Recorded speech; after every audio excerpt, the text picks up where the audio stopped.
ملک میں آئین کے مطابق ہے اس کو ہونے دیں، پاکستان کی حفاظت خود ہی ہو جائے گی۔ تو یہ ڈرامے لوگوں کو جذباتی بنا کے 4 دن خاموش رہ کر کہ ادھر سے لوگ جو وہ بھی بے وقوف جاہل لوگ ہیں نا وہاں پہ، ان کے جناب پاگل جرنیل، ان کے جناب پاگل جو ہے میجر، ان کے پاگل میڈیا، وہ قوم کو جذبات کے تحت ان سے، یعنی یہ انڈیا والے یہ نہیں پوچھتے کہ جناب یہ جنگ کس لیے لڑی جا رہی ہے، یعنی آپ کی ناکامی ہے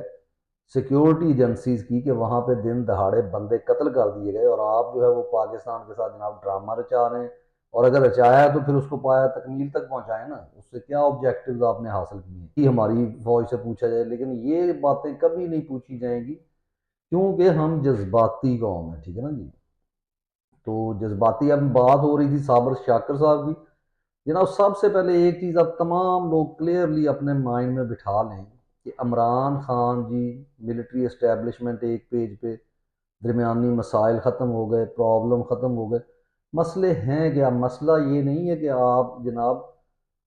عمران خان صاحب اس کے خلاف ہیں، اس میں جو جنرل عاصم منیر کے خلاف ہیں، نہیں، اس سسٹم کے خلاف ہے جس میں غریب کے لیے کوئی اور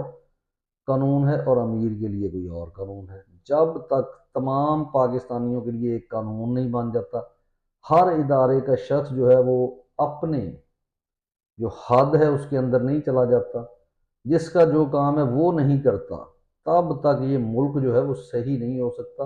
اور نہ جو عمران خان صاحب نے ایک جنگ کھڑی کی ہے نا، وہ جنگ یہ ہے، یہ جنگ وہ نہیں ہے جس میں جناب علی محمد خان جیسے بے غیرت قسم کے لوگ اٹھ کے یہ کہیں اور پھر کہیں کہ میں کسی کو گالی نہیں دیتا، برا بلا نہیں کہتا اسمبلیوں میں کہ میں جناب جو ہوں ہماری تربیت نہیں ہے۔ تمہاری تربیت کیوں نہیں ہے؟ تمہارے ماں باپ نے تمہیں سکھایا نہیں ہے کہ غلط کو غلط کہنا ہے؟ نہ وہاں پہ کیا ٹویٹ کر رہے ہیں کہ پی ایم ایل این، پی پی پی اور پی ٹی آئی کوئی جماعتیں نہیں، ہم سب ایک ہیں انڈیا سے جنگ کر۔ انڈیا سے جنگ تم کر کس لیے رہے ہو؟ جنگ اس لیے کر رہے ہو کہ تمہاری گھٹیا قسم کی سفارت کاری ہے، تمہارا ساری عدالتیں، تمہارا وزارت خارجہ، تمہاری وزارت داخلہ، تمہاری تجارت، تمہاری بینکنگ، تمہاری عدلیہ، تمہاری پولیس، تمہاری ایون کیا کہہ لیں ایجوکیشن، ہر چیز، تمہاری معیشت، تمہاری معاشرت صرف ایک شخص کے ہاتھ میں ہے جو اس ملک کا آرمی چیف ہوتا ہے،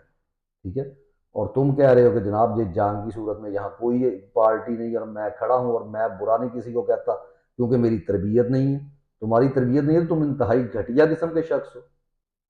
تربیت یہ ہوتی ہے کہ آپ برے کو برا کہیں۔ تو اس لیے جو اصل تحریک آزادی کہہ لیں یا حقیقی آزادی کے لیے جنگ ہے نا، اس میں آپ کو، ویسے تو یہاں پاکستان میں 4 طبقات ہیں، اس پہ انشاءاللہ گفتگو ہوگی، لیکن آپ کو ایٹ لیسٹ ہر صورت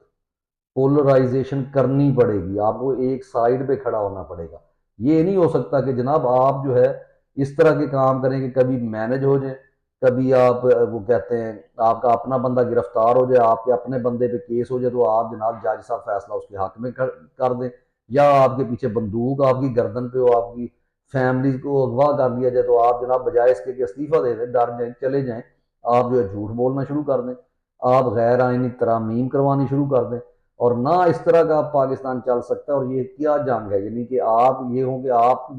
بہت زیادہ نمازی پرہیزی ہر چیز ہو، لیکن آپ کے گھر میں جو پیسے آ رہے ہیں اور آپ وہاں پہ یہ فتوے دے رہے ہیں کہ جناب کام نہیں ہو رہا تو چلیں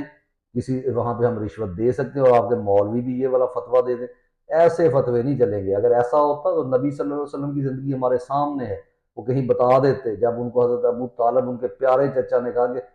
اے محمد جو تم اس سے کچھ کمپرومائز کر لو، تو آپ کا کیا جواب تھا کہ اگر چچا جان آپ میرے ایک ہاتھ میں چاند اور ایک میں سورج رکھ دیں نا تب بھی میں کمپرومائز اس پہ نہیں کروں گا۔ تو حق کے لیے اللہ تعالیٰ نے جب کہہ دیا کہ حق کے لیے کھڑے ہونا ہے، تو اس لیے یہ جو چیزیں ہیں نا، یعنی صابر شاکر صاحب، صدیق جان صاحب، تو ان تمام لوگوں سے گزارش یہ ہے کہ اگر آپ کو نہیں معلوم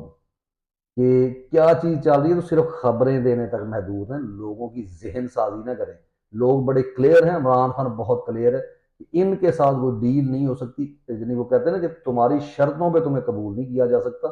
ہماری شرطیں، آئین کی شرطیں، اسلام کی شرطوں کے مطابق کام ہوگا، اس کے بغیر کچھ بھی کوئی چیز آگے نہیں بڑھ سکتی۔ اجازت دیجیے، اللہ حافظ۔